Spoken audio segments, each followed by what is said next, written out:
It's the 23rd century, and life on Earth is bleak.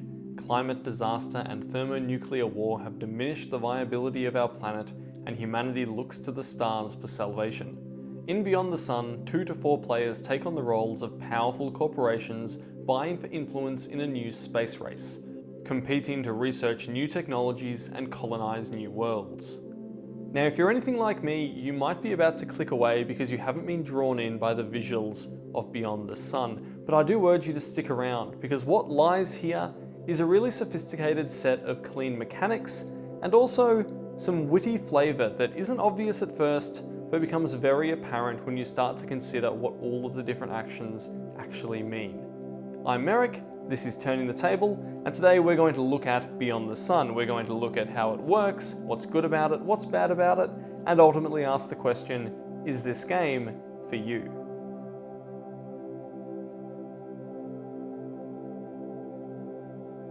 Note that this is not a comprehensive rules guide, but it will provide you with a robust understanding of the game's mechanics. Each player begins with a faction mat, and then fills their columns with supply cubes. These cubes are essentially tokens that can represent supply, starships of different levels, or population, depending on the side that is face up. Their production tracks are filled with these discs, and starting resources are handed out. This will involve some population, some ore, as well as a ship that begins in the Sol system. Different factions are slightly asymmetrical, and this modifies your starting resources. The objective is to score points, and there are 3 main sources. Completing achievements means that you place an achievement disc there and you'll score the indicated points at the end of the game.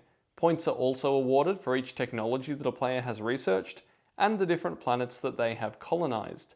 There are other assorted sources of points as well, such as event cards or special technologies. The game ends when there are 3 or 4 markers placed on the objective cards in total, and that depends on the player count. Then each player will get 1 more turn before the scores are tallied and a winner is declared.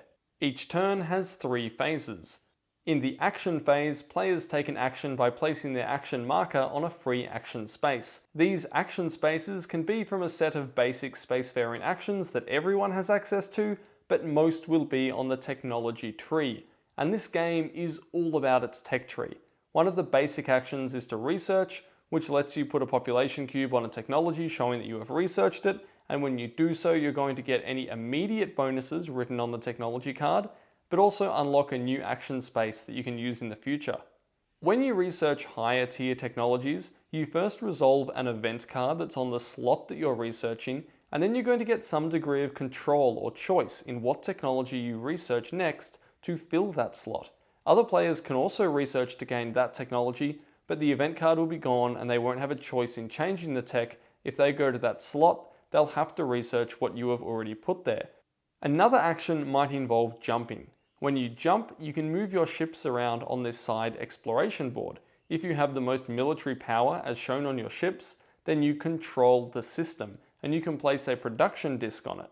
Depending on the planet, you might also get a special bonus just for gaining control. Some other actions let you colonize. If you control a system and you have enough military power on that planet, then you can remove your ships back to your supply. You can take that planet fully for yourself. You're going to place it next to your player board, stack another production disc on it, and gain an effect if the planet has one. You're also going to score points at the end of the game according to what it says on the planet. Some actions or effects will ask you to automate either food or ore, and you can place a corresponding disc on your automation track, which also contributes to endgame points. Many actions allow you to do these various things in different combinations and at different costs, or they will slightly modify the benefits and rules by completing these base actions. This is incentive to explore and build out the tech tree beyond points. It's about revealing powerful new options. Now that might seem very complicated, but it's really quite simple. It's just about taking this little marker and putting it somewhere on a hexagonal space and then resolving the equation or effect that it says on it. And that's all you do in your action phase. The difficulty is learning all the little symbols, but there's not that many, and you actually learn everything you need to about what all the actions do within 3 or 4 turns, and that is really good. You then move on to the production phase, where you can choose to produce either population or ore by gaining the benefits shown in the revealed circles on your population track. This is why moving these discs onto planets or your automation track is so beneficial, because it massively increases the amount of resources that you are able to generate each turn. You can also choose a third option, trade resources instead, and you're going to do this at a net loss, but it can be valuable in specific circumstances where you don't have any other access to population, but you've got heaps of ore, for instance. The final phase, called the achievement phase, is very simple. You just check to see if you've scored any of the achievements, and place a disc on one as appropriate if you have. And that is how you play. It's all about opening up this tech tree to give you more options, exploring and colonizing new planets to generate more resources, and then managing the resources that you have to keep everything going nice and efficient like a well-oiled engine. Each game is always going to be a very different experience because the tech tree is going to look completely different. You're going to have different objectives, and in addition to that, the planets that come up and the events will also be different. So there's a good amount of replayability here as well. Beyond the Sun is not what I would call a beautiful game. It's stark, there's not much art here at all, and where there is art, it's not particularly inspiring. If you're looking for a space game with awe-striking visual design, this probably isn't going to be it. So the visuals aren't flashy, but they are very clean, and this is an intentional theme. You get a very space-age NASA feel with the white, the clean colors, and the basic symbols. And when you see this all laid out on the table, it does kind of start to look pretty cool. On the other hand, the component quality is very good. The double-layered boards are well designed, they're very efficient at what they do, and they are so clean looking as well. The same can be said for the little cubes. I think it's a wonderful idea to have all the different types of resources you have on a single cube, and you just move the side that's facing up to show different things. It makes it so much easier than having 4 more different types of tokens. There's also a lot of cleverness to the theme here. It takes some imagination, but when you look deeply at these technologies, you can begin to see how they tell a story. Like the capital ship. It uses ore and population to create powerful ships. There's no visual here, but it creates a distinct theme and flavor to the action. Or the metahuman chambers. You give up a bunch of ore and some population and you gain more technology, but what does that actually mean in practice? What are you doing with that population? Just don't think about it too much. But there's a good little thematic, cynical undertone here. The best thing about Beyond the Sun for me is definitely the way all of the mechanics mesh together. You're managing resources, colonizing planets, researching technologies, but not necessarily in that order, and all of the things you do cross-synergize into other areas. This isn't a game where you say, I'm going to go hard into tech and ignore the planets, or I'm going to go hard into planets and ignore the tech. No, these things are so interrelated, you'll need the actions from the tech tree to get the planets, and you'll need to do something with the resources you get from the planets, and that'll just send you right back to the tech tree. And so this kind of cross-pollinization of the different halves of the game is really, really smooth, and it provides you with lots of meaningful choices. And these choices are great because they not only affect you, but they also affect everyone else at the table in the way that you develop the tech tree, in the way you put your tokens to block where other people can put their little marker, in the planets that you take and where you put your military power. There is a decent amount of player interactivity as well, but it never feels overly hostile. You can move into another player's space, but you never fight or go to war. You just get to colonize or control the planet if you have more power there. And then when you do take control of it, you can send them back into deep space, but they've still got those ships to help them continue to colonize more planets in the future. So it doesn't feel hostile, but it certainly feels competitive. I think this meshes really well with the theme that's set up of these pretty brutal super corporations that are all trying to maximize their influence across space. It's not about fighting, it's about competition, and it does that really well in all elements of the game. The second thing that I really like about this game is its duration, and it's kind of a strange thing to say because I like some long games, I like some short games. I just think that around the 100-minute mark is perfect for Beyond the Sun. And it's not so much the time, but where you are in the game state when the end game condition triggers. The end game condition being having 3 or 4 markers on those objectives across all the players. This means that the game end will always trigger when 1 or 2 players are peaking in terms of their production abilities, they've just reached the end of the tech tree, and it signals this kind of natural climax, and it doesn't allow itself to get drawn out like many Empire games can. This means it stays punchy, it never drags, and it never overstays its welcome, which is really nice for a space civilization game because they can tend to have one or two people getting bored by the end of it if you're not careful.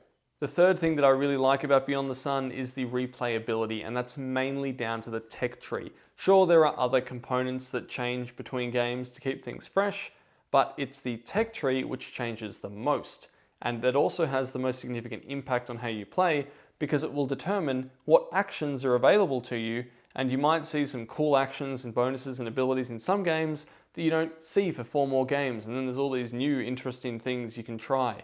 And so it's always fresh. Your strategy is going to be completely different each game, you're going to have to stay reactive, and if you still think you want more replayability, there's the advanced player mats. And the advanced player mats take away the changes in starting resources for each faction, and they instead give you special abilities that you'll unlock when you hit certain milestones on your sheet. They also change up the number of cubes you have in your different columns, so your resource management becomes different, and it just mixes things up nicely. There is a little bit of internal tension that I really like when it comes to these advanced player sheets. You see, normally when you play Beyond the Sun, you need to be reactive, constantly changing your strategy depending on the circumstances and the game state. But when you're using the advanced player boards, because there are certain milestones that you want to reach in specific areas to unlock your faction abilities, then you're going to have an overarching plan that you have to try and marry up and combine really nicely with whatever you're doing reactively. And if you can manage to do both at the same time, then you're going to double your success. But if you chase your faction abilities at the cost of not reacting well to the game state, well, you're going to get punished for it. And I really like that kind of interactivity as well. There's a really deep puzzle here, and it's always challenging. I'm always excited to play Beyond the Sun, simply because there's going to be a new set of challenges for me every game. It's going to test my ability to run my player board efficiently, to make the right decisions, and also to see if I can step on the toes of anyone else at the table. It's always exciting and it's always engaging. Beyond the Sun isn't flashy, it isn't cute, and it's absolutely covered in symbols. And so you've got to be able to translate those symbols into what they mean, otherwise you're really not going to go anywhere with this game. It's also got a pretty expansive player board with lots of cards with little writing on them that might be upside down to half the players, and so it's not exactly ergonomic or accessible when you're trying to see what all the little things do over here and over there and on your sheet all at the same time. How much a new player can enjoy this game is going to completely depend on the speed at which they can pick up all the symbols and begin to plan their turns in advance, so they think, okay, I need to do this to get this, which means I can do that in 2 turns' time. And if they get to that point, then they're going to have fun with it. If not, it's going to all look like a little bit of a symbol soup. I don't have that much more criticism to say about Beyond the Sun because I do think it is actually really well designed.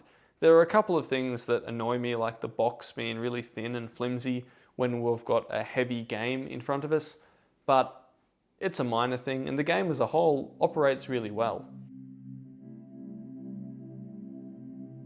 So is Beyond the Sun for you? Well, the issue with this game is that despite the fact that it does so much well, and it has some really good mechanics and functions like a well-oiled machine, it is in a design space that's quite competitive, and we're talking about space civilization building games. And the question then is, does it have enough to render it unique and special to the point where it's worth adding to your collection? The standout here is of course the tech tree, and the fact that this is the focus, this is what gives you your main actions as opposed to area control or command tokens or whatever else you might find in other games. And I think that is enough to justify a pretty significant distinction. It makes this different from most of the other games I've played before that when you look at the box you might think, oh, that looks very similar. It's also reasonably non-violent and non-confrontational, despite the fact that there's still a hefty sum of competition. And I think that's a plus, because a lot of people can be turned off those space civilization games that are all about fighting and armies and area control, because that just doesn't get some people hooked in. And this removes that element without making it seem like you're just playing your own little Euro, sliding cubes around and ignoring everyone else. It's a really nice middle ground.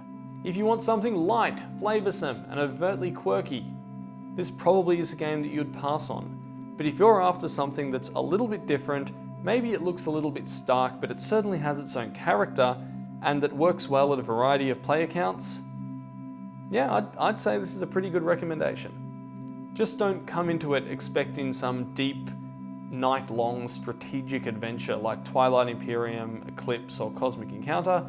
You're not going to find that here. It's a different kind of game. Thank you very much for watching. I'm Merrick from Turning the Table. If you liked this video, it would be awesome if you could subscribe to the channel to see more. And also, I would love to hear what you think of this game, Beyond the Sun, in the comments below. Thanks for watching, and I'll catch you next time.